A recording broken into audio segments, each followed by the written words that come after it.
Welcome again. We are going to start our fourth session in the second day. Our title is Great Power Rivalry in Middle East and North Africa, Regional Stakes and Strategic Alignments. In that session, unfortunately, we cannot host Professor Zeinab from the University of Tehran because flights doesn't work. And we have distinguished speakers in that session. First of all, I want to introduce Ambassador Remzi Azzeddin Remzi, and he has his background is quite strong in both in diplomacy, in multilateral organization, and he experienced a lot the Middle East politics in the certain cases in Syria, in Palestine, and in relation with the United Nations. And Mr. Remzi, I want to start with you about the relationship between great powers and middle powers in the context of the Middle East. So how do you see even the recent developments in the Middle East between Iran, United States? What is the position of Israel? And how you read this critical maybe juncture, we can identify this critical juncture in Middle Eastern history? Selçuk, and good morning to everybody. But let me start by thanking the sponsors of this meeting.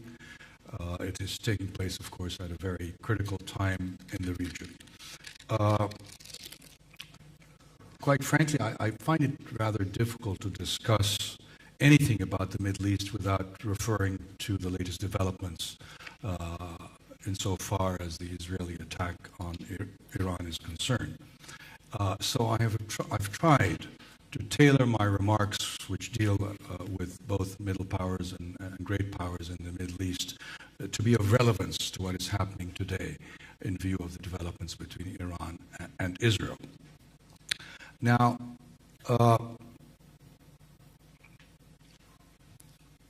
I think the title is Great Power Rivalry.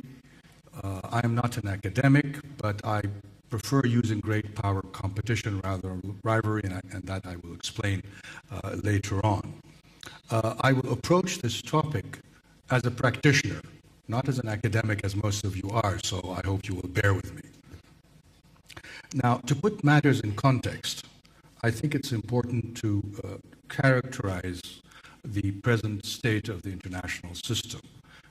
I think we all agree that it has been in transition since the end of the Cold War. And at this point of time, it seems to be moving in one of two directions. Either multipolarity, or, if President Trump has his way, into a system of spheres of influence. And here I believe that the system of spheres of influence is really a derivative of great power competition.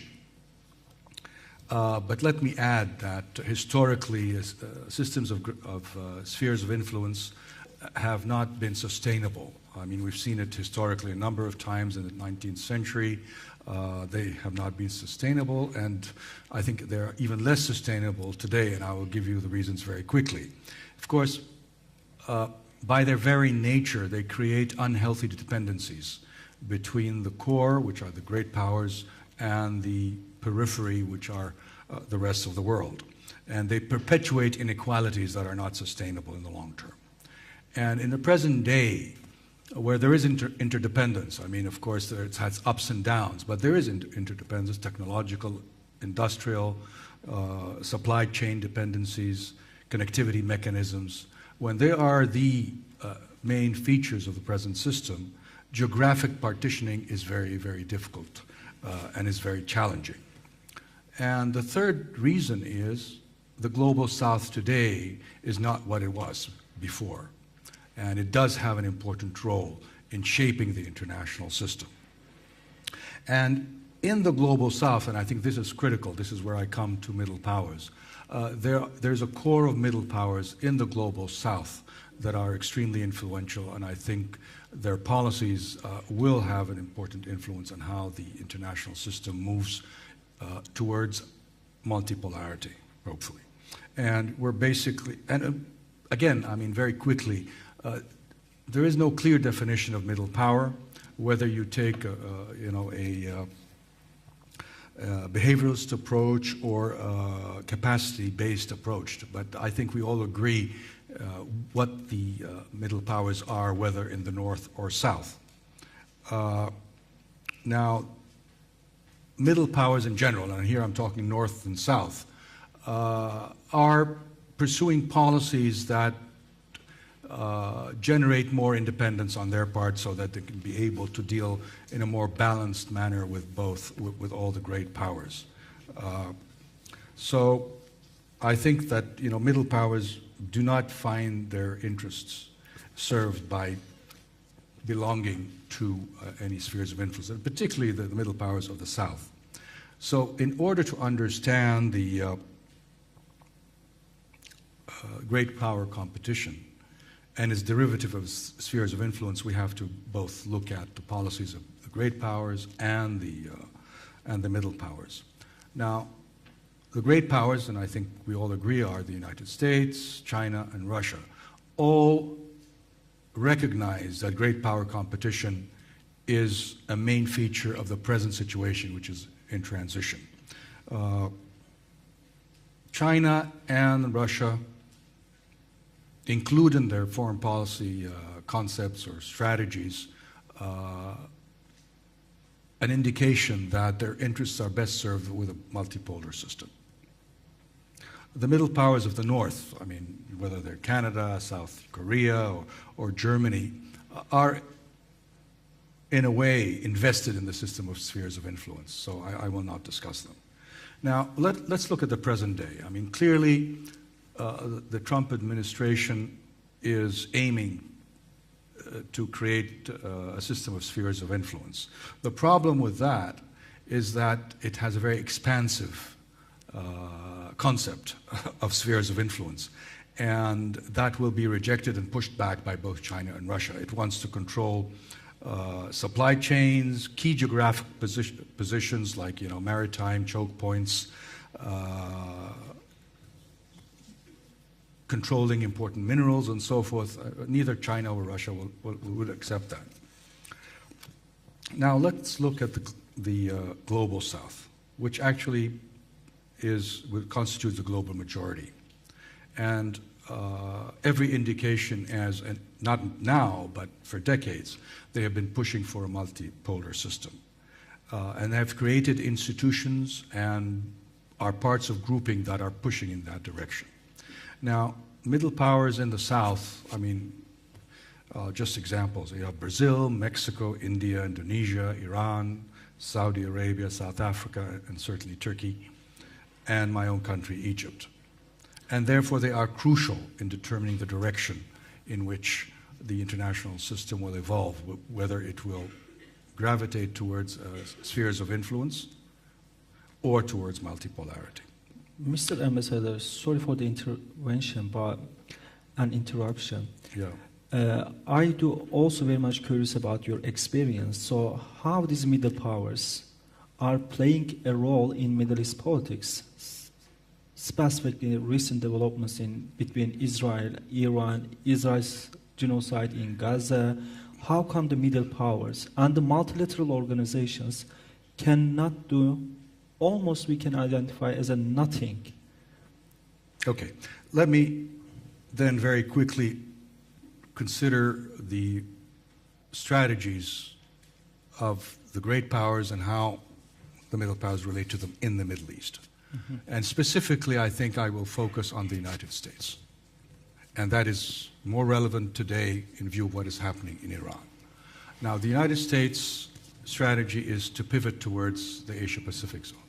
And to do so, being the historical security guarantor in the region, it wants and is aiming at creating a substitute for itself, a regional security system in the region that will relieve it of most of its military commitments. And it sees that as being intrinsically linked with Israel. And I think this is where the problem is. But in view of what is happening today between Iran, not just Iran, I mean, what Israel has been doing since Gaza then Lebanon, Syria, and now Iran. If Israel has its way without pushback, then Israel might be, and I doubt it will be able to, but might be able to impose its vision of a regional security system, and the United States will go along with that. And I think that is not sustainable in the long run. China is basically concentrating on economic interests. Russia, economic interests in terms of energy and so forth, but also it has military interests. But in view of what is happening in Ukraine and the setback it has suffered in Syria, neither China nor Russia are in a position to challenge the security role of the United States. In fact, I think both Russia and China are comfortable with the United States bearing the burden of the security guarantor in the region for the time being. Now, how are the middle powers relating to that? We can already see whether what happened in Ukraine, in terms of energy policy and all of that, they are trying to be equidistant. They're playing the three powers against one another. There is every indication that they would not like to be parts of spheres of influence for any of them, especially that the United States wants to relieve itself of the security burden. So how do we see things in the future in the Middle East? I think one is that there will be increasing rivalry between the United States and China in the areas of energy, in the area of technology and infrastructure, because we see the competition for the G5, we see infrastructure, particularly in terms of the ports and so forth. And you will find a more active, particularly Chinese diplomacy in trying to resolve conflicts in the region. So I think this is a main feature of what is going to what I expect to happen. Now, what are the security challenges that I see in the region? One, first is really Israel's plan to dominate the region, and that we can discuss in more detail. And I think this is where I think it's critical for the future, and I don't think the countries in the region will go along with that. Second, there's the issue of nuclear proliferation, and that relates both to primarily to Israel, quite frankly. I think the focus seems to be on Iran, but I think for many countries in the region, Israel is equally dangerous problem, if not a more dangerous one. Then you have the issue of non-state actors, which is, ISIS, Al-Qaeda, Houthis, and so forth. I think they have a role that is destabilizing, and that will continue in the future until we do something about that. And of course, there is the climate change and, cyber security and so forth.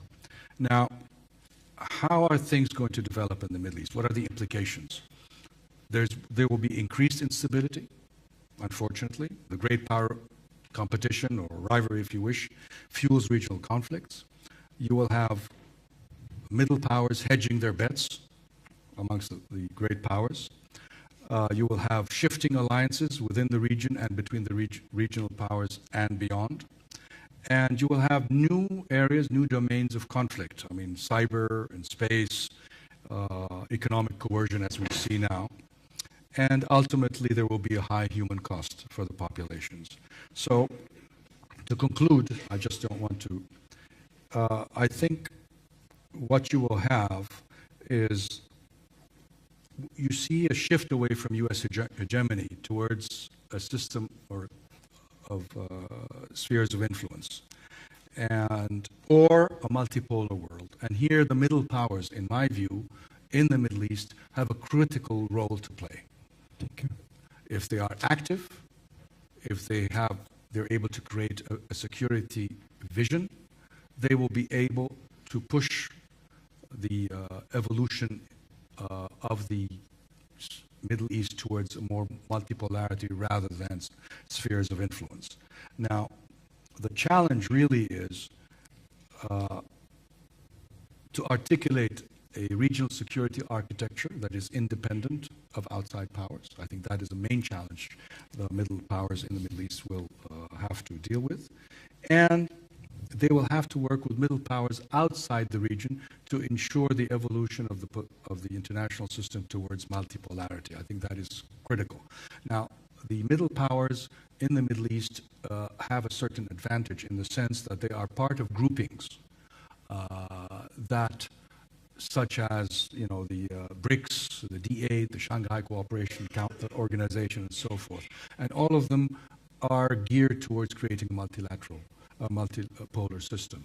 So I think this is where the role of the Middle East powers can play in ensuring that the system moves towards multipolarity rather than spheres of influence, which, as I said earlier, is not sustainable in the long run. Thank you, Mr. Ambassador. So I think we have many questions to Mr. Ambassador. Later we will ask.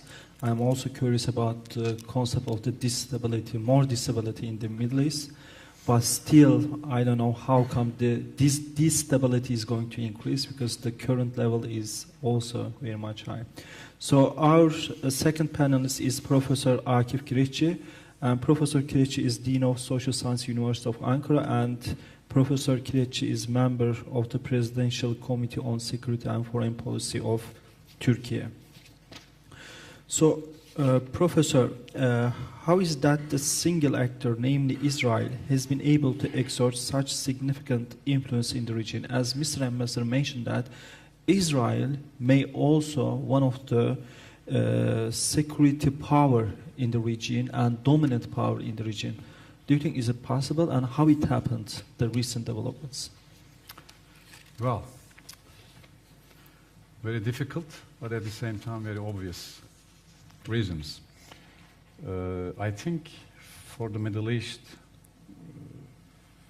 for one, World War I has not ended for the Middle East, for this region. His Excellency talked about certain potential of middle powers in the region, but they never get together in order to solve a regional problem, nor they unite to defeat an external sort of charge in the region, which indicates that this partitioning of the Middle East is still ongoing. Three conflicting promises during the World War I. One is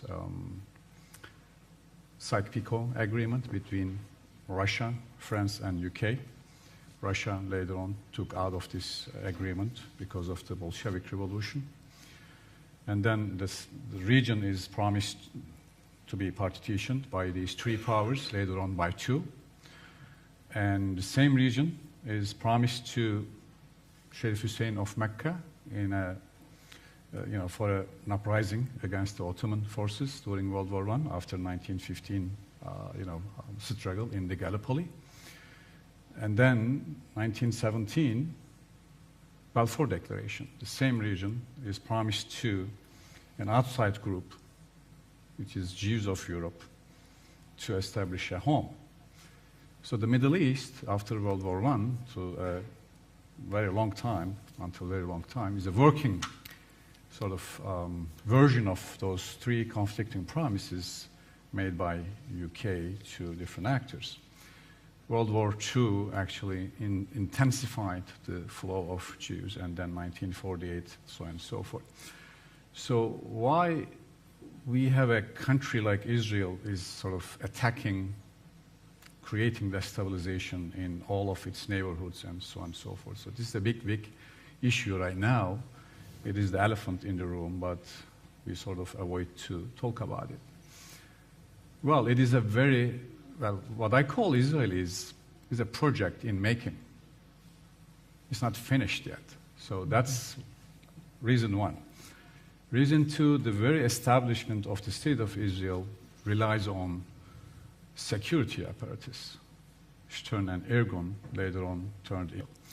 And right now, under Prime Minister Netanyahu, we understand clearly that the ultimate objective of the State of Israel is to create a state, sort of a Talmudic state, right, in the Middle East. For this, they have a huge backing, financial backing from, not from Israel, from within Israel, but from all outside sources, from United States, from several European countries, and so on and so forth. And then there's a huge media mechanism. And then there's a huge political support mechanism for several reasons that we don't need to discuss here.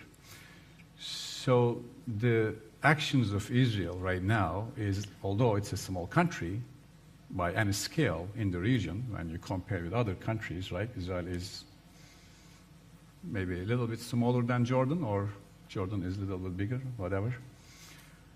But it exerts a huge influence in the region because of its relations, specific relations with countries like UK, Germany, France, Professor and Kireçci, primarily the United States. Yeah, that point is quite significant, and I think we have to move that concept to Turkey as well, because based on your expertise, your practitioner background, your academic background, and I want to ask next question, which is very much linked to that theme as well. So, Turkey's foreign policy towards the Middle East and North Africa region has increasingly been described as a blend of hard and soft power. In your view, does this strategic approach draw Turkey closer to the Western alliance structure, or is Turkey positioning itself as an independent regional actor charting its own course? So think about the all Middle East and North Africa through Turkey, Israel, and Western alliance in relation with the great power competition. I know it's very much complex and complicated issue, but Turkey even is not only regional power recently, it may also identify inter-regional actor in Africa, in Central Asia. So how can we identify this, as Mr. Ambassador mentioned about the middle powers or regional, inter-regional powers? So can you also evaluate Israel and Turkey together in the context of great power competition and Western alliance? Thank you. Well, I wasn't finished evaluating of Israel, but since everybody knows what's going on, I mean, just a few more sentences about the power that Israel exercises in the region is heavily relies on the supply of United States weapons, and also UK and Germany. We all learned that they are supplying weapons to Israel. So it is possible through those aids. That's number one. And obviously, the bigger Israel is the ultimate objective of Netanyahu government. And I think the whole Israeli society is backing this, at least 85–90% of Israeli society backing this, not only atrocities in Gaza, but also in other expansionist policies of Netanyahu. Regarding your second question, I think it's a little bit more complicated to answer. One, I think I want to tie that to a little bit of history, Ottoman history. Why all of these things are happening in the region is, forgive me for bringing this up, but there is no guardian state in the Middle East for these countries. So that was one of the roles of the Ottoman Empire. Ottoman Empire, although we keep calling it empire, but it was not imperial in the sense that we understand imperialism when it is applied by, for instance, British Empire, France, and or the Dutch in other parts of Asia and Africa. So Ottoman Empire acted on a different modalities, one of which was stability, security, well, all of which today's sort of norms and idealisms, which we didn't attain, neither of the two. But the guardian state means that the role, this is in the theory of the Ottoman statehood, the role of the Ottoman state, as they attributed to themselves, is that to protect the peoples under their domain, whatever their ethnicity, whatever their religion was. This was one of the ultimate objectives of, because when you remember, for instance, nationalism, Turkish nationalism emerged in the Ottoman Empire right around World War I. Until that time, that ideology was not sort of resorted to be used in any kind of political, moments. That's one. Well, the partition Middle East, World War I is not ending, and so on and so forth. So what was the role of Turkey in this region? I don't know if it's going to be a correct way of comparing and contrasting with Israel, but let me say what was the role of Turkey. Turkey remained disassociated with this region for a very long time, very long time, since the establishment of the Republic until perhaps 1938, Alexandria, yeah, Antakya or Hatay was sort of joined to Turkey. And then 1950s, we have some sort of very close relations we developed with Israel under Democratic Party. And then under certain governments, Turkey tries to engage with Middle East and then pulls back. Engages with the Middle East and then pulls back. So this was a kind of a pattern until very, very, very late time. You know, I mean, for instance, after 1980 coup, in 1983, Turkey faced with PKK. This is the gift after Cold War. Well, Turkish military's role during the Cold War was to protect Europe from Russian land forces for about 2 days. Turkey kept 1.4 million soldiers during the Cold War in order to protect Europe.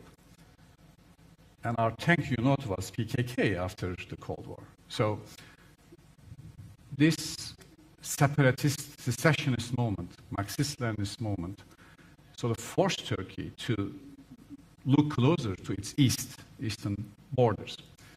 And that's one dynamic there, which is still continuing in Iraq and Syria. Another one is the dynamics which actually came to the fore after the Arab Spring. Arab Spring was not an Islamist movement, as many of the commentators labeled a few years later. It wasn't in the beginning.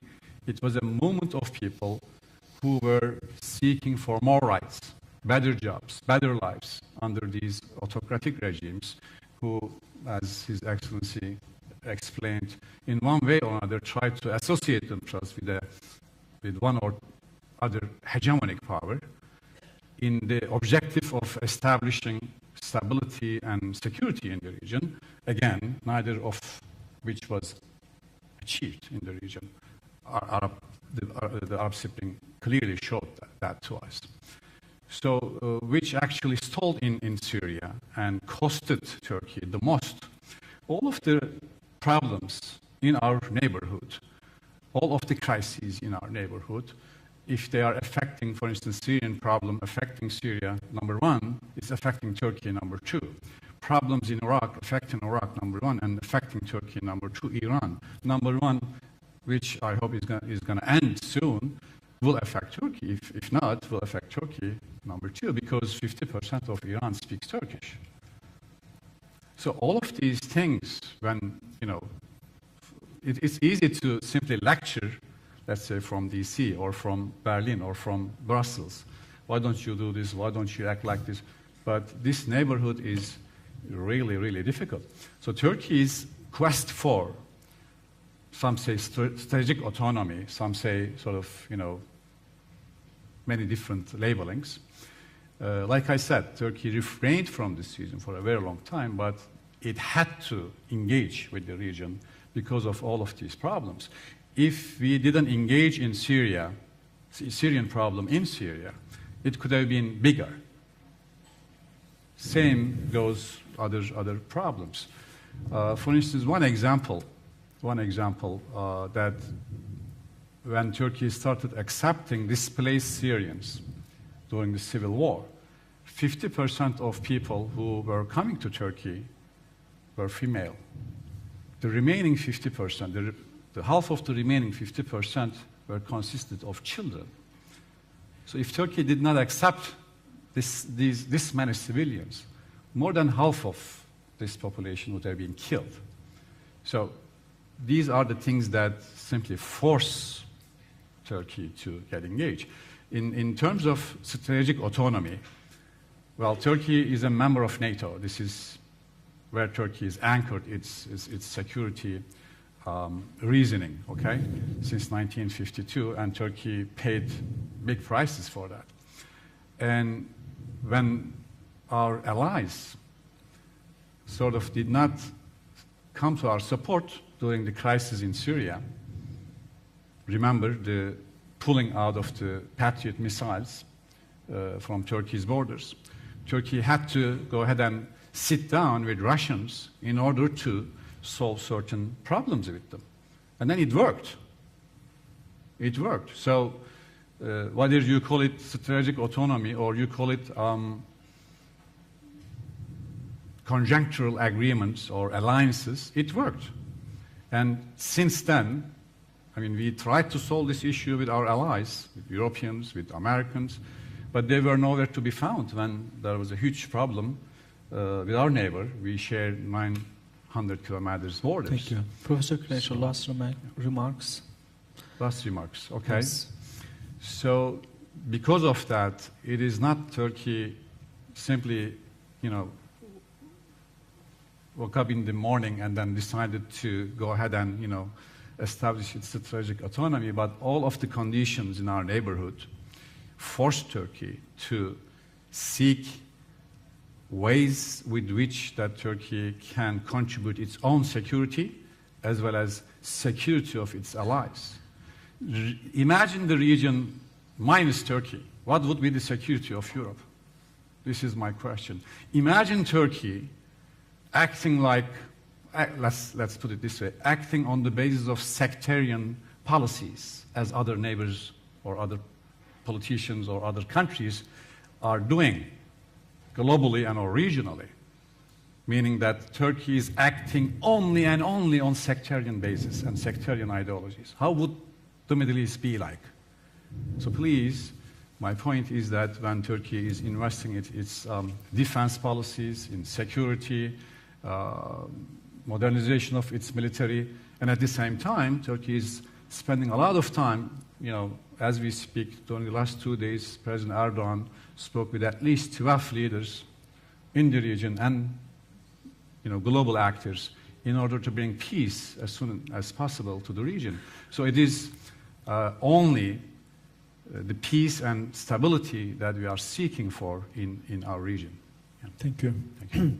So our next panelist is Professor Yang Chen. Professor Chen is Associate Professor at Shanghai University, and he is also Director, Center for Turkish Studies at Shanghai University. So, Professor Yang, China's growing presence in the Middle East and North Africa region, significantly through infrastructure investment and trade diplomacy, is often described as non-aligned or balancing. Yet we are also witnessing increasing the strategic engagement in areas like energy sector, port logistics. So in your view, is China content to remain primarily a commercial actor in the region, or is it seeking a greater role in shaping the region's security architecture?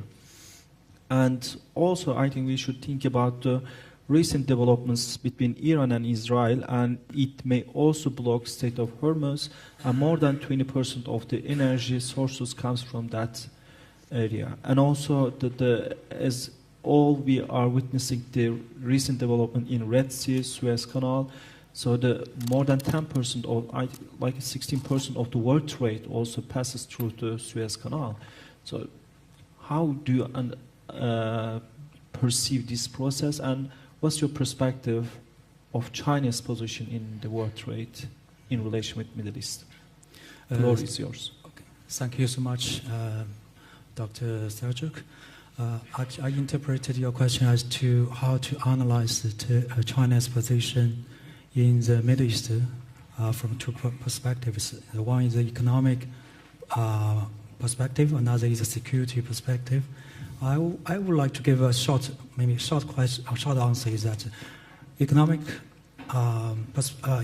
factor is one of the main killers of China's foreign policy in the Middle East. Still one of the key pillars. For the security issue, now it's a new field. I mean, in the past few years, we witnessed that the increasing security cooperation with the Middle East countries. But we have a different approach with the United States. We are not in a different approach. Before going into detail of China-Middle East relations from the two aspects of our interest in the Middle East, I would like to mention a few words about maybe this topic, great power competition. Actually, from China's perspective, we do not like to use this kind of great power competition. I think that it is a trap for China to compete, to like great power competition in any way. In Middle East, in Latin America, in Africa, no, we do not have such kind of understanding. For example, from a history perspective, if we look at the 20th century, there are four great, if the great power competition means the rising nation to challenge the dominant nation, then in 20th century there are four actually big great power competition. Before the First World War, Germany versus the Britain. Before the Second World War, the United States versus the Britain. Before the collapse of the Soviet Union versus the United States. And also the Japan versus the United States before the Plaza Accord. But only one successful example, that is United States, won the competition of the Britain. We found that the great power competition will be in the 6 fields. For example, the manufacturing, the economic output, like the GDP, or finance, trade, military, or soft power, or global governance. But why United States is successful? Because it has won in all 6 areas to compete with Britain. So when we talk about now China's competition with the United States, actually in 2010, the first factor, manufacturing, we maybe can compete with the United States. When did we talk about great power competition? 2016, when Donald Trump came into power. Then everyone talking about the rise of China, then the great power competition between China and the United States. The condition is that in 2016, Chinese economic output is 60% of the United States.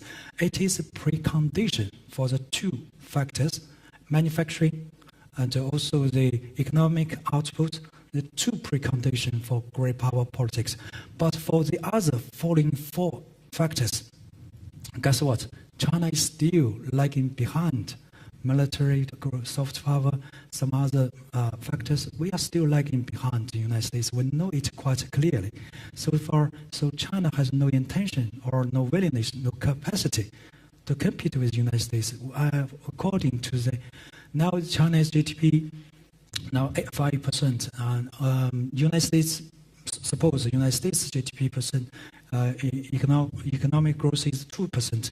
It is estimated that in 2035, China will, the economic output will be equal with the United States.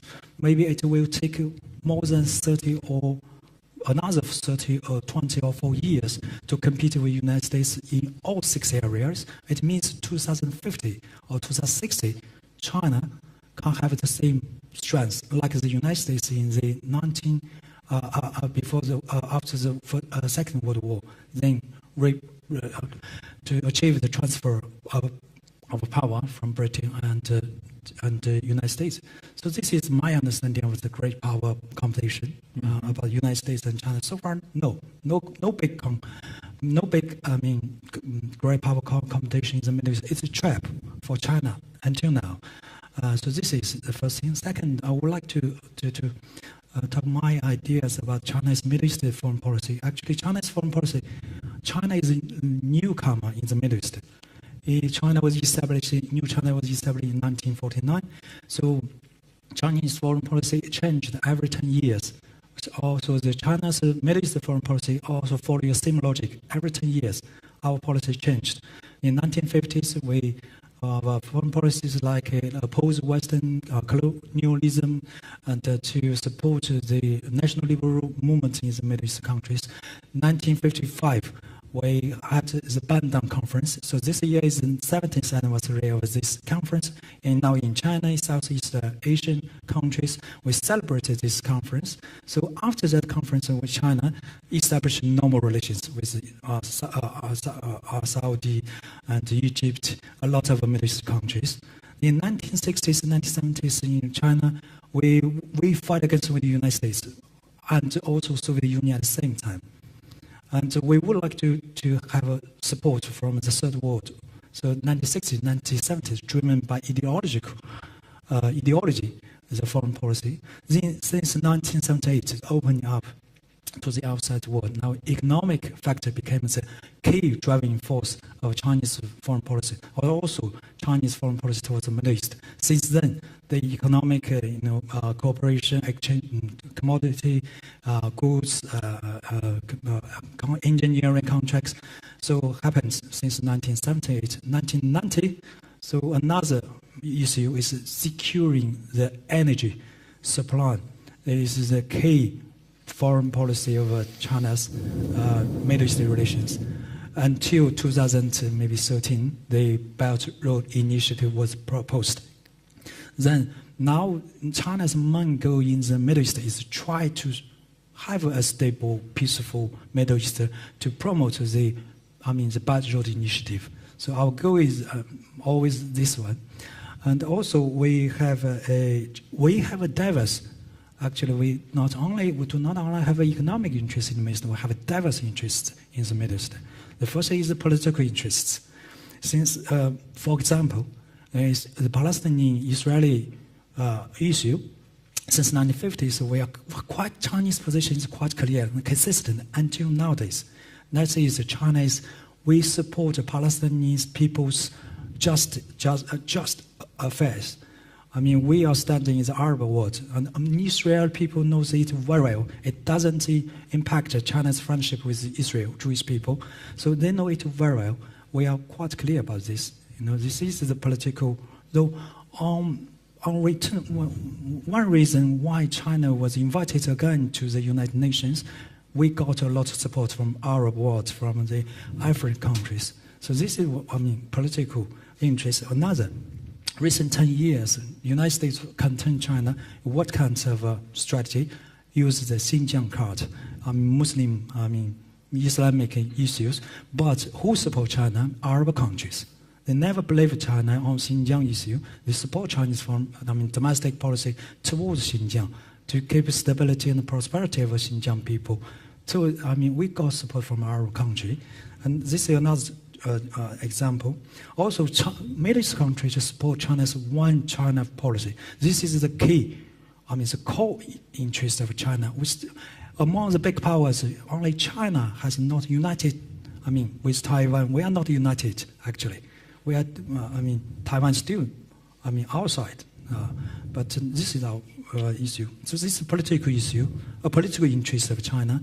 Second is the strategic interest of China in the Middle East, especially in 2010, 2012. Before the Belt and Road Initiative, actually the United States want to contain China.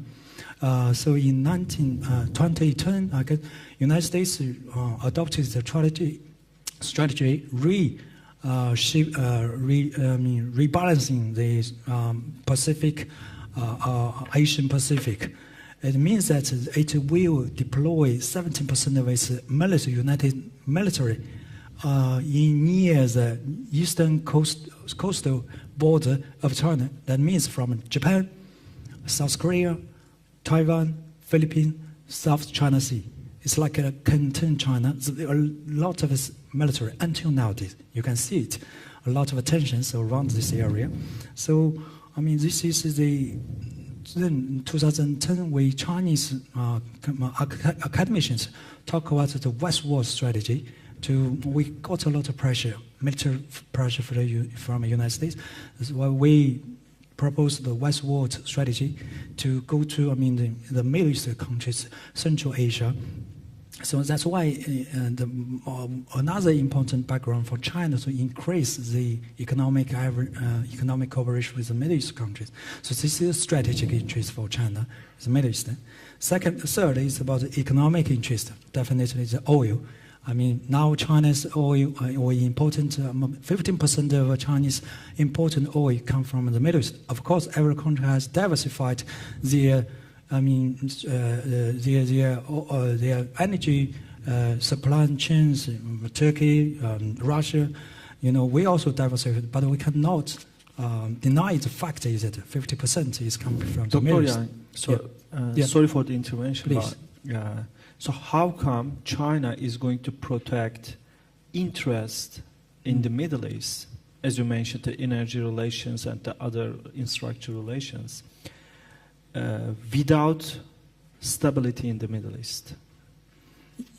You're right. I mean, China's foreign policy, but be careful, one foreign policy of China is non-intervention policy. We do not want, we have 5 principles of Chinese foreign policy: respect the territory integrity, sovereignty first. The second, not interfere in the domestic politics. Now we talk about money interests in China, in the Middle East. China's rise. We have money interests in Turkey, in the Middle East. Now we have a heated discussion since Arab Spring. In Chinese academia, we have 2 different approaches. One approach is like a soft defense. Another is like a hard defense. Soft defense is like continue our foreign policy, make friends with all our friends. Like Pakistan, we had a lot of projects in Pakistan, but we don't send military in Pakistan, right? Pakistan sends the security guards to protect Chinese people, Chinese companies there. This is the approach. This is traditional Chinese way of thinking how to protect national interests. Another approach is hard defense. That means that a lot of scholars talk about why don't China send military in the Middle East to protect our interests? How can China? China do not have such kind of foreign policy. It's really hard. We are not like the United States. We don't have any military bases. We do not have any intelligence. We do not have any other, facilities in the Middle East. And also, one key question is that we have friends. We are friends with all the countries in the Middle East. Okay, thank you. It's the last remarks. And maybe in the second round we are going to ask, but without any doubt, China is a superpower, but Chinese side says always like we have to do many things to be a superpower. But if we look at the Turkish media, Iranian media, or Russian media, these countries believe they are a superpower.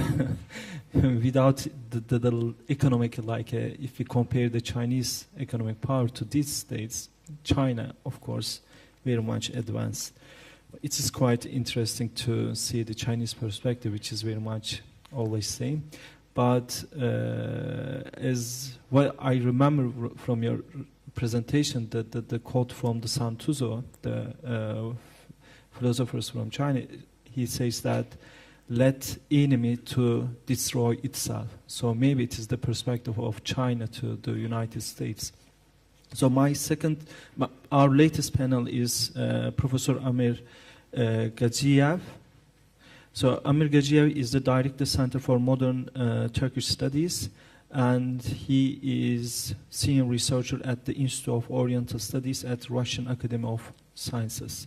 And Professor Gadzhiev, so Russia's approach to Middle East and North Africa region has transformed significantly, particularly after its military engagement in Syria post-2015. Beyond military presence, Russia's role now extends to energy diplomacy and regional security architecture. Would you argue that Moscow is merely filling strategic vacuums left by the US, and in the latest developments, Russia also led to new vacuum in the Middle East? So what would be the Russia's next policies in the region with the recent developments? And by the way, yesterday we were with Professor Amur in one of the Turkish media channel till the 2 a.m. So, yeah. First of all, I would like to thank the organizers and my friends for inviting me to such a very important, interesting and useful event. Istanbul, in my opinion, has already become a kind of center for mediation on regional and even global issues. And it has a very chance of becoming one of the leading centers of expert analysis. I sincerely hope that this event will become one of the permanent such platforms. So about Russian approach in the, to the MENA region after 2015. As I understand, the year was not chosen by chance, but at the beginning of Russia's military presence in Syria. If we are talking about the last decade, then we should know the Astana format, the Sochi dialogue, and so on. As you know, one of Russia's key goals in Syria, of course, was to preserve its territorial integrity. It is also known that as a result of the actions of the Western coalition led by the United States, Syria found itself on the verge of splitting. The year 2015 is also notable for the fact that a Russian fighter jet was shot down, which was followed by a serious crisis in Russian-Turkish relations. But let's not talk about the sad questions. More, the crisis was solved, overcomes thanks to the wisdom of the Turkish president. Russia is no way seeks to expand its presence where the West is losing its position. Russia does not base its policy on tactical goals or objectives. Russia, as you know, is the legal successor of the Soviet Union, and this imposes corresponding obligations on it, but at the same time, in some issues, it gives advantages to it. It is obvious that Russia is in favor of resolving issues within the framework of existing institutional mechanisms. And only when it becomes obvious that the mechanisms are not working, Russia begins to develop some alternatives. Russia, while values dialogue, frankness, and is ready to discuss absolutely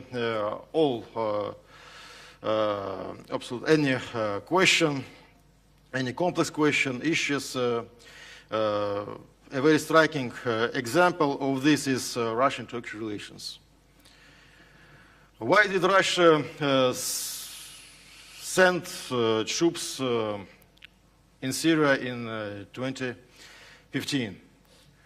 I'm a supporter of the chronological approach and try to find the main stakeholders of certain events and process. Let me remind you that in June 2014, the terrorist group Islamic State, ISIS, created the so-called caliphate in Syria and Iraq.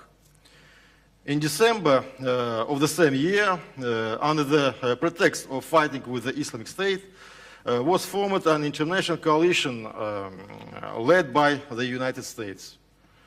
The alliance were the, as you know, BYD forces. They promised to solve the ISIS problem, but for several months nothing happened. The conviction that ISIS was just a pretext for the American presence in Syria grew. And only then, at the invitation of, in so time, legitimate president of Syria, Bashar al-Assad, Russia sent its troops to the Arab Republic. This is the first point. The second point is about an architecture of the new regional order in the Middle East. Indeed, Russia is interested in forming a new order in the region that would ensure the security and stability of the region. To this end, it even put forward a corresponding initiative on the time. What is the essence of the Russian initiative, which called the inclusive security architecture for the Middle East region? Its key feature is inclusiveness, which involves all interested actors capable of influencing regional process, including in the field of security and maintaining stability, in dialogue and in the process of finding compromise solutions. The project involves a three-tier structure, which includes Russia, Turkey, and Iran. Each of these countries pursues its own policy towards the West. Turkey continues mutually beneficial cooperation with Russia, despite the threats and even sanctions imposed by the West. In addition, Ankara is consistently pursuing a course to establish its own rules of the game in relations with the United States and European countries. This is confirmed by both the migration issue in 2015 and 2016 crisis, and the process associated with the admission of Finland and Sweden to NATO. The policy of Russia and Iran towards the West is obvious. Both countries are now, unfortunately, under the tough sanctions. In the long term, it is possible to expand the influence of the inclusive security architecture in the Middle East on regional processes in two ways. Either by increasing the number of participants, for example, by joining the structure of Saudi Arabia, or by ensuring the interests of other regional and global players, as China. In any case, the expansion of the inclusive security architecture in the long term should limit the expansionist policy of the United States in the Middle East region.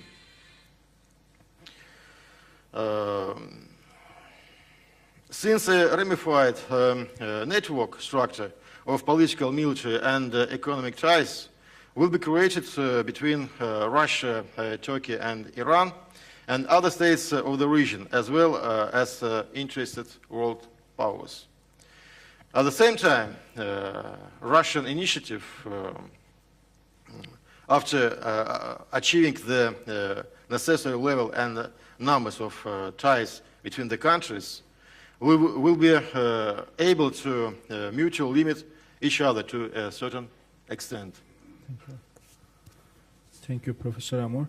So I'm going to open the discussion part of the panel, Q&A session. Anyone has any question, please raise your hands. Şeyma Hocam.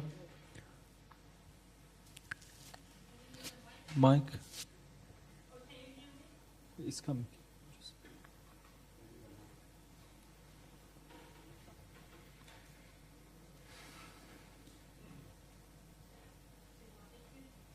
My question is for Professor Chen.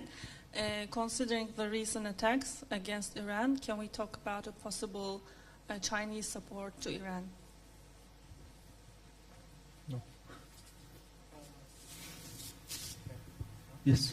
Yeah, okay. Now, Chinese position in this conflict between Israel and Iran, right?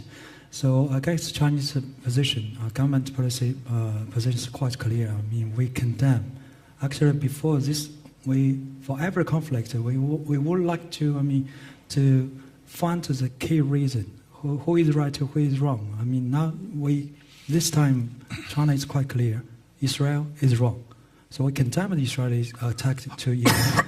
And also Shanghai, Iran is one member of the Shanghai Cooperation Organization. So we got this conference. I mean, they have a conference of a Shanghai Cooperation Organization. So all the members, except India, so support China's, this position on Iran. It means we will support Iran. I mean, this with the ICO's support. So this is Chinese positions, government positions about this conflict. Also, from maybe my own personal perspective, Iran is very important for China. I mean, Iran is very important in the Middle East. I mean, we are talking about the future of the Middle East. I mean, now, if you look at the history in the past 100 years, especially after the end of the dissolution of the Ottoman Empire, all the regional powers, more than 20 nation states came into existence. But during the past 100 years, who controls the Middle East? External powers. First beginning is Britain and French. Second, during the Cold War, Soviet Union and United States. Then since 1990s, United States is the number one. I mean, it's the only one big power in the Middle East. United States is key reason for the chaos and the wars in the Middle East. But now we see recent few years, since the United States changes its foreign policy of Middle East, trying to withdraw from the Middle East to reconcentrate its focus to contain China. Now it's an opportunity for the regional powers. For Turkey, for Saudi, for Iran, unite together to, now you finally got opportunity. After 100 years, now regional countries have the opportunity to control your own destiny, your own future in the Middle East. And then from China's perspective, we do not have allies in the Middle East. Right? We are friends with all the countries, Egypt, no matter the regime, what kind of regime, we are still friends with Egypt, Turkey, Iran, including Israel, right? So we don't want to, we talk so much about what is the future Middle East. We do not want the external power to continue to control in the Middle East. Even including China. We would like to make friends with all the countries. We would like to maybe focus on the development. Our security approach is different from the United States. Development for the purpose of security, to use development to solve the security problem. That's Chinese. We got a big lesson from the past 200 years. We suffered so much. We got so many wars. But what is the result? So development. Since 1978 until now, 40 years, maybe now almost 50 years, it's a miracle for China to continue to rise. In the beginning, maybe 10 or 11% of growth. Now maybe 5% growth. It's like a miracle. We would like to keep that miracle. We wish that miracle would happen in the Middle East, to stop the war, to have a peaceful, to have a stable Middle East. So we have a Badger initiative, we have some other projects. Even the United States now changes its policy in the Middle East. No more military attacks, right? So focus on the economic cooperation with the Gulf countries, with some other countries. We think that the United States is doing the right way. So maybe the United States wants to compete with the United States. No, we do not want to compete with the United States. We want to compete with technology, artificial intelligence, so make it better for the whole humankind. I think this question is quite relevant to Professor Amur's perspective because Russia and Iran has a strategic alliance as well. So what would be the position of Russia in the recent attack? Of course, the current escalation of tensions is damaging Russian interests in the region. Firstly, as you know, project to build the north-south international transport corridor from St. Petersburg to the Mumbai. Secondly, Iran, as you mentioned, is an ally or strategic partner of Russia. And accordingly, a strike on Iran is a strike on practically Russia's maybe less ally in the Middle East. Thirdly, further escalation of this situation could lead to US intervention. And this could significantly undermine the domestic situation, political situation in Iran. As a result, Iran maybe could become more pro-Western country. Recently, we know with the rise to power of Pezeshkian, we have already seen Iran's some attempts to flirt with West, and even some distancing from Russia. It was on September, October last year. Of course, we know that Tehran priority now is maintaining domestic political stability and resolving domestic economic problems, and these are possible only with lifting the sanctions. Thank you. So thank you. And also Netanyahu is calling the U.S. intervention as well. But as we experience U.S. intervention in Iraq and Afghanistan, how these interventions led to destability in the region and also new problems. Any question? Please. And please introduce yourself as well. Where is the mic, by the way?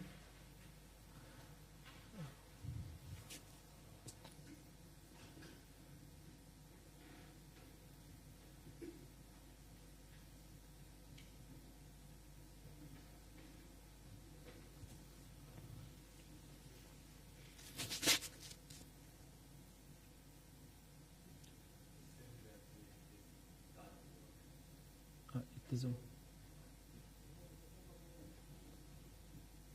Please speak again.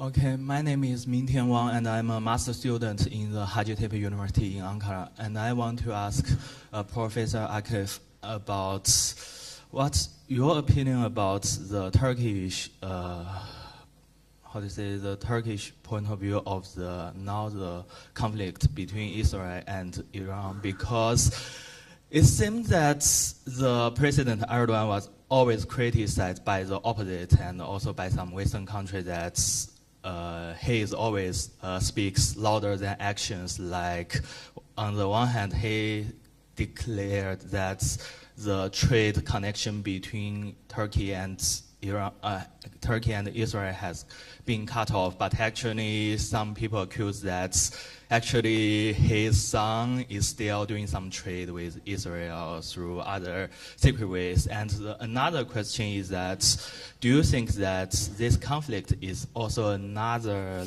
chance to solve the Kurdish problem in Iran, because I noticed that 3 days ago the PKK branch in Iran declared a statement. It says that the situation now between Iran and Israel is because of the Islamic regime, and as long as one day the regime is still persisted, the situation will be worsened. And also the branch say that now we want, how to say, let me check.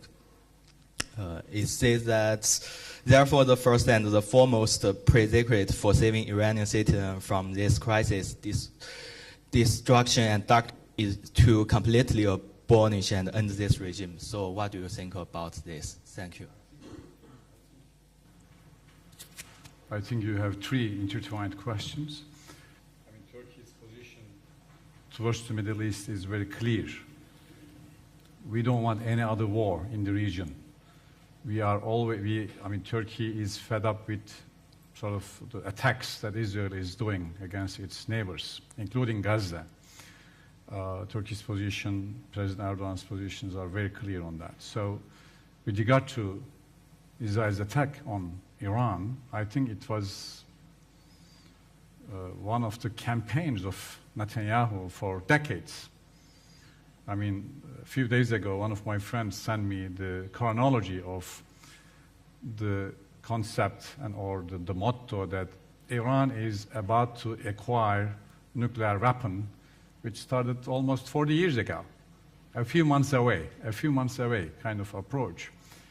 Now, right after 60 days, sort of a thinking time or evaluation time recognized or granted to Iran by Trump, right after that, in the middle of negotiations, an attack on Iran indicates a very complex objectives in the region, as it was always, almost clarified in the G7 meeting in Canada last night that Trump left. I think there was a disagreement about continuing of the wars in the Middle East and in Europe, meaning in Ukraine, European Union versus United States. It is clear that United States is now intent to pull its forces from the Middle East. It doesn't want to get entangled with Netanyahu's wars. It's so obvious.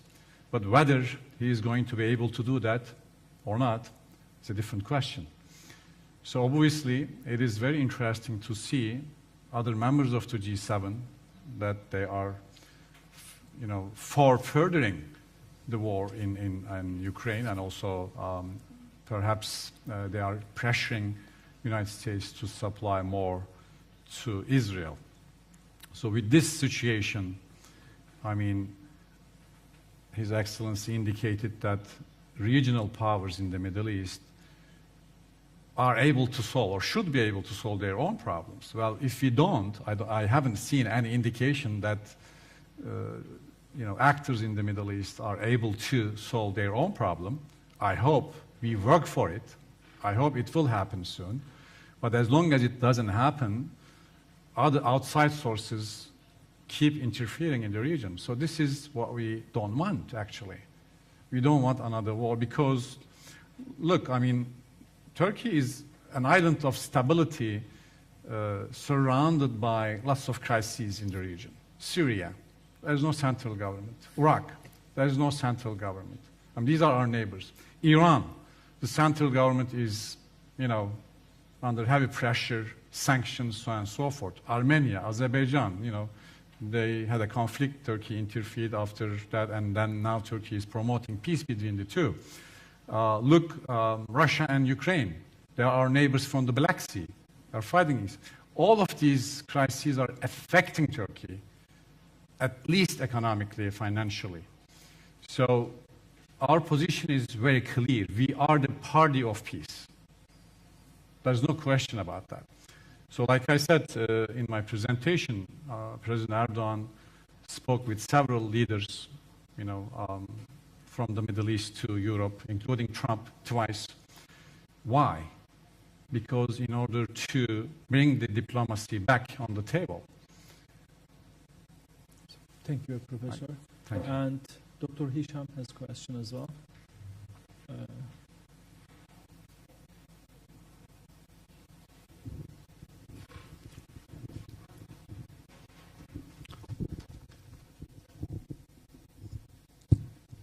Thank you. Dr. Sham Hellier from the Royal Institute for Defense and Security Studies.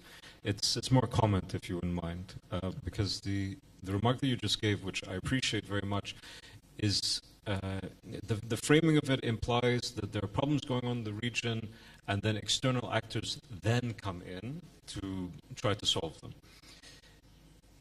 I think that the reality is that actually they never left.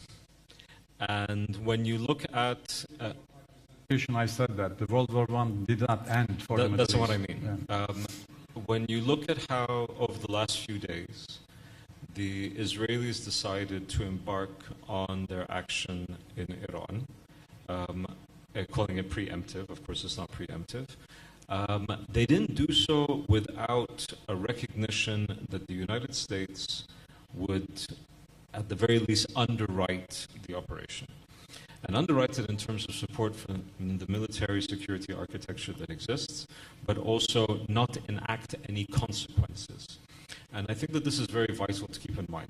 And the Americans are not the only actor in this regard. When it came to Syria, of course, the Russians were deeply involved in propping up the Assad regime, as of course were the Iranians. And we all saw how that went. So I think that the imperative for the region to try to solve its own problems is incredibly important. I think also keeping in mind that there is a constant engagement. So when people talk about the withdrawal of the US from the Middle East, there's no withdrawal. The withdrawal is on particular files in particular places, but as an entity of power, on the contrary, there is no way to imagine the past 2 years, and in this regard, I mean the war on Gaza, the attacks and occupation in Lebanon, with Syria and Iran, without fundamentally recognizing that the United States is deeply involved, irrespective of what it might say about, oh, we want to get out of wars in the Middle East and so on. So it's not this is not a retort to what you said, let me be very clear. It's just adding another layer to it. Thank you. No, that was actually, thank you for bringing it up, but my second question was about lone actions of Israel, how that was possible. I think most of what you have said was covered there. Yes, definitely, United States, UK, Germany, and France, to a certain extent, they all involved, or even operationally, in all activities of Israel. That's what I said earlier. Yeah. So and Central Command, we'll see how if Central Command is going to be able to convince Trump. I think the aid is on the way. Otherwise, Trump doesn't want to get involved, it seems, so far at least. Yeah. So any other question? Buyurun.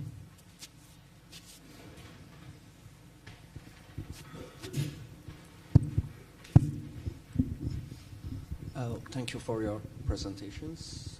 Actually, my question is for Professor Yang. Can you introduce yourself, by the way? Sorry. My name is Sucal. I'm from Karadeniz Technical University.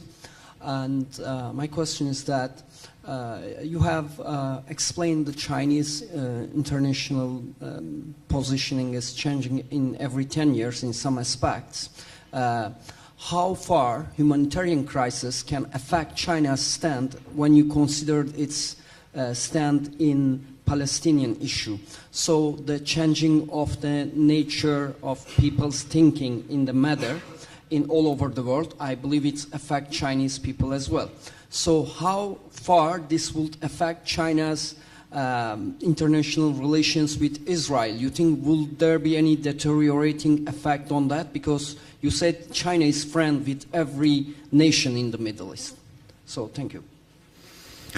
Thank you very much for this this very key issue. I mean, Palestinian issue is a key from China's perspective, quite clear. Israel-Palestinian issue is a key issue in the Middle East. But since the Arab Spring, I mean, this issue was, settled, replaced by the Syria issue.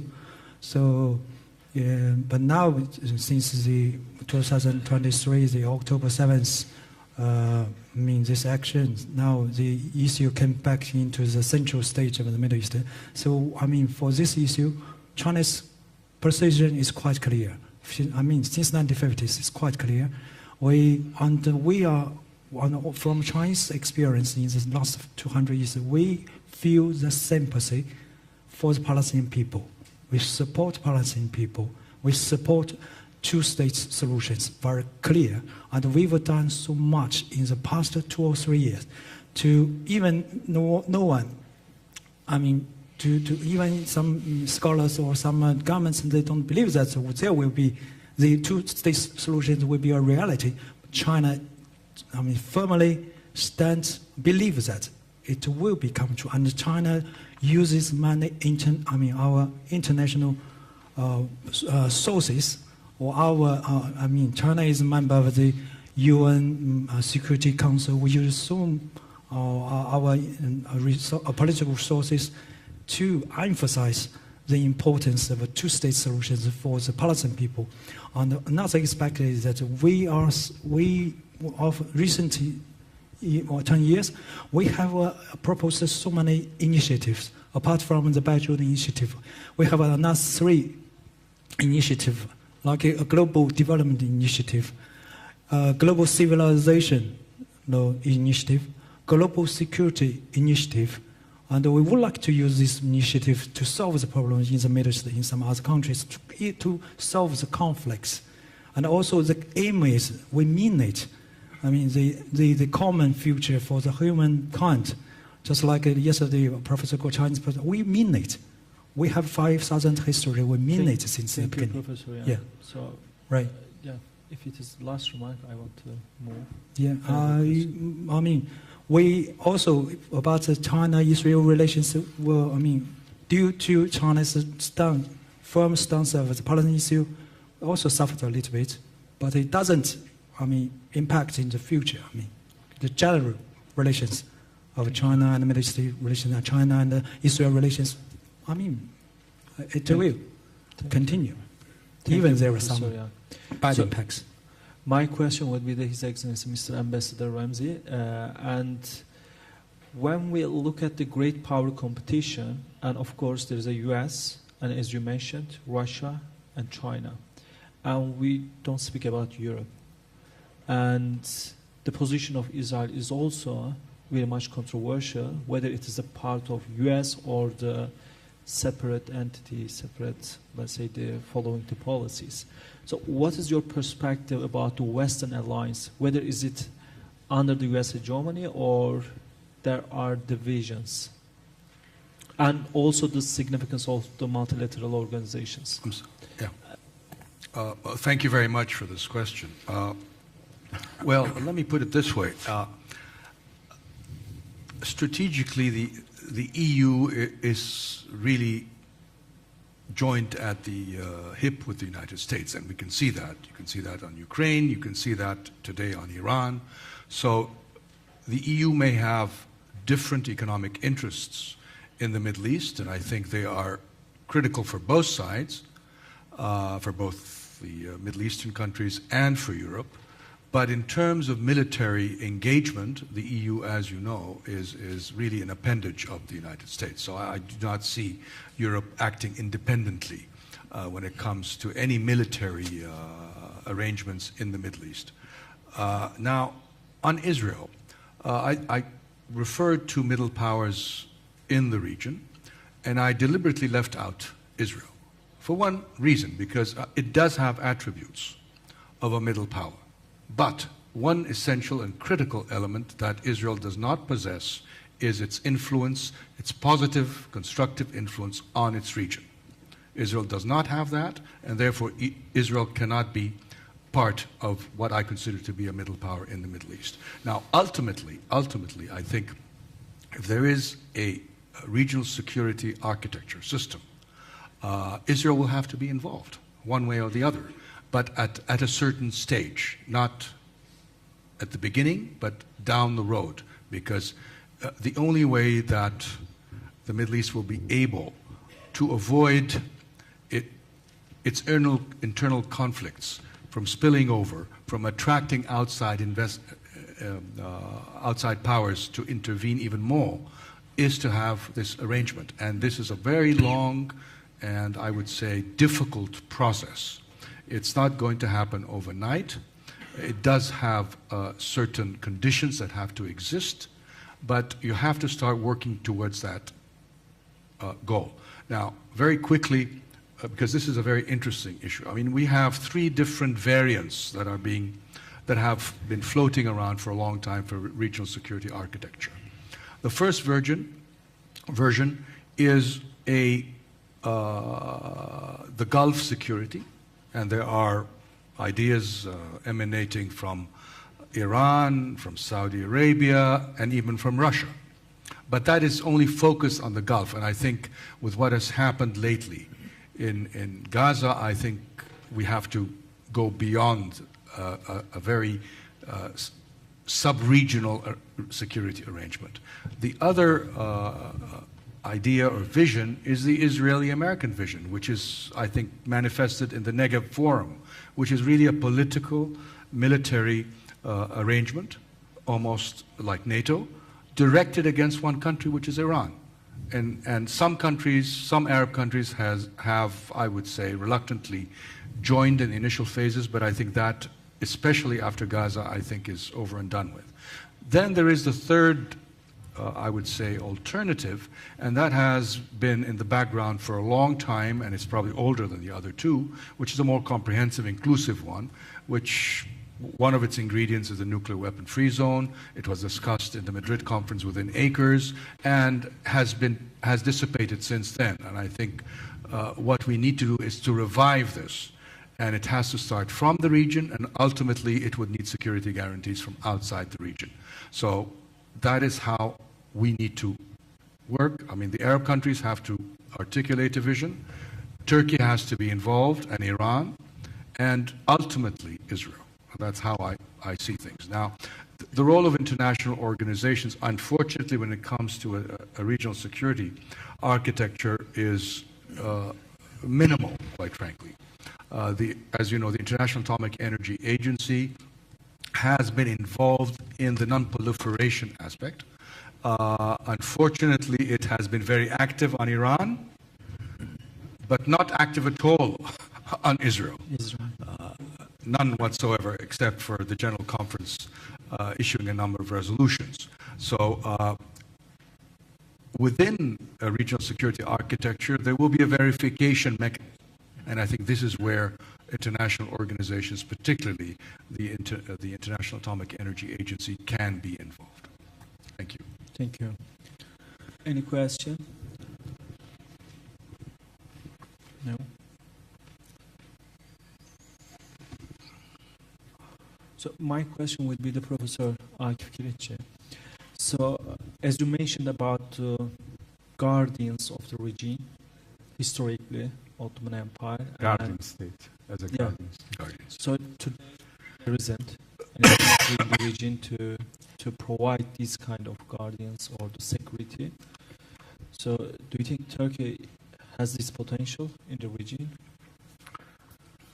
Well, it's a challenging situation for Turkey. I mean, with regard to the guardian statehood of Ottoman Empire, I think it goes mostly for the Balkan states, because that was where the bulk of the empire was. But with regard to the atrocities in the Middle East, conflicts, problems, and lack of cooperation, lack of utilization of the potential in the region, I mean, all are because of this partitioning. Yes, there is a need, but I'm not suggesting that the Ottoman Empire should be revived. But the point is that in the case that these countries cannot get together for several reasons, ethnic reasons, political reasons, resource reasons, for the alignments of different, ideological hegemonic powers, and so on and so forth, all of which plays against the obviously we are not suggesting a unification, but coordination at least among and between countries in the region. So yes, Turkey is a sort of still serving as a shelter. Although it's a republic, although it's a modern nation state, still lots of people try to take refuge in Turkey. The case was very obvious when more than millions of 3,700,000 civilians were displaced from Syria. Same was true in early 1990s when there was a conflict in Iraq. All the Kurds took shelter in Turkey again. Same was true, for instance, there are lots of Caucasian nationalities in Turkey, Balkan nationalities in Turkey. They still enjoy the sort of, how should I put this, former role of Turkey protecting those populations. Please, underline that. It was about populations, peoples, okay? So the idea that Turkey can sort of provide a shelter and or guardianship, I think it's too much of a role for Turkey to provide for every one of these countries. But still there's this concept that there's this attraction, at least I should put this way, attraction would be a better way of putting it, which sometimes we say that history forces us to do certain things, not necessarily the modern role of Turkey, but the historical role of Turkey attributed still. And then, thanks God, we can save lives. That's how we can put it. But with regard to the policies and developing sort of agencies in order to provide a better shelter in those countries, I think we need more of that. Turkey has its own problems, economic difficulties, strategic challenges, this destabilization in and around the neighborhood, in the south and in the north. There are lots of issues. So the agenda of Turkish foreign policy, if you listen to me correctly, it's all about constant crises, that we cannot even focus on our own agenda, that we want to cooperate with our neighbors. I mean, think about the neighbors, for instance, in the south, Syria, Iran, Iraq, and so on and so forth. Instead of cooperating, instead of exchanging tourists with them, instead of, importing and exporting, we are trying to solve major crises in these countries. Thank you. So I think we need not only an effort from Turkey, but from other countries and also from outside, bigger countries, hegemonic countries, so to speak. I think that, again, the groups in the world, in powerful capitals, divided by two. I think the real power is going on in DC and in Brussels, in other power centers. Party of war, party of peace. So again, we are the party of peace. Hocam, in that context, so there are some groups in the party of wars. So there are some comments about world is heading to Third World War. So I would ask each panelist and receive just a couple of sentences about your perspective. Does Turkey, Egypt, China, and Russia perceive any threats? So that will be Starting just from me or for all, a question to, for the Mr. Ambassador, from the Egyptian perspective, does Egypt perceive any threat of war? I'm sorry, war against Egypt, or so any kind of a destability and. So just a couple of sentences, and I will end. I hope not. But what is happening today in terms of what Israel is trying to do in the region can generate a dynamic which is extremely worrying. I mean, just to give you an example, there are some indications, I don't know, I cannot confirm them, that Pakistan, for example, has indicated that it is prepared to be engaged in protecting Iran. I mean, if that happens, then what happens to India? And so there will be I would say, a snowballing effect. So I think the risk is there. But I hope that as soon as possible, what is happening in Iran is brought to an end. Thank you. Professor Kireçci? Well, all of the assumptions in international relations rely on one basic premise, which is all the actors in diplomacy, all the actors in international relations and or whatever the scene, behave rationally. So Hopefully. well, In Israel the whole case, premise is, the whole premise is that. So when one actor, so powerful, so influential, okay, decides not to behave rationally and convinces other actors to go ahead and follow its own behaviors, I think we are doomed. I mean, the late Pope some years ago already said that the Third World War started. So what we are seeing is that sort of an incremented approach to a bigger war, a total war, so and so forth. Please also do not undermine the stupidity of human beings. Absolutely. When World War I started, people partied in London, in Berlin, in other capitals. They partied saying that finally a war came out so that we are ready to settle all the scores. Obviously nobody was expecting the World War I to continue 4 years and to claim that many lives. So imagine with this new advanced technologies, lethal technologies that each and every country has, including the small ones and the bigger ones, what would be the shape of the world after World War III? God forbid. So we should all actually put our energy together, put our minds together in order to prevent another madness in humankind. Absolutely, like Turkish journalists during that time, Hüseyin Cahit Yalçın published an article and he wrote the awaited day for the World War I. You're right. And Professor Yang, what's your perspective? Okay. I will use simple sentences. Since 2016, we know that China and Russia is the main targets of the United States. We know it quite clearly.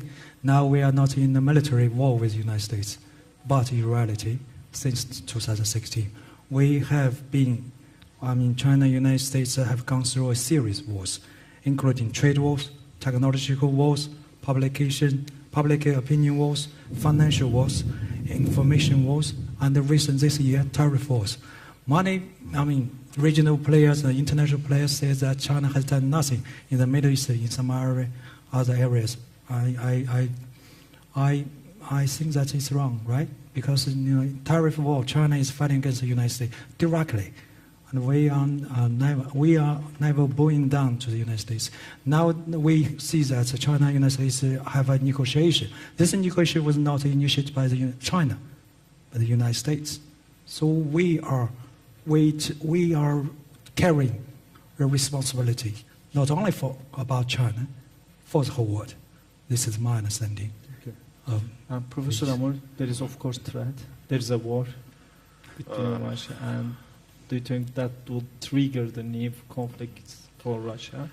All of these countries you mentioned are advocating the promotion of a multipolar world. And in this sense, these countries are essentially like mine. There is a clear understanding that a multipolar world is more stable, and hence the support for this system. It is obvious that multipolarity implies the existence of several centers of powers. And in the Russian understanding, centers of powers can be both not only the great powers, but the regional powers too.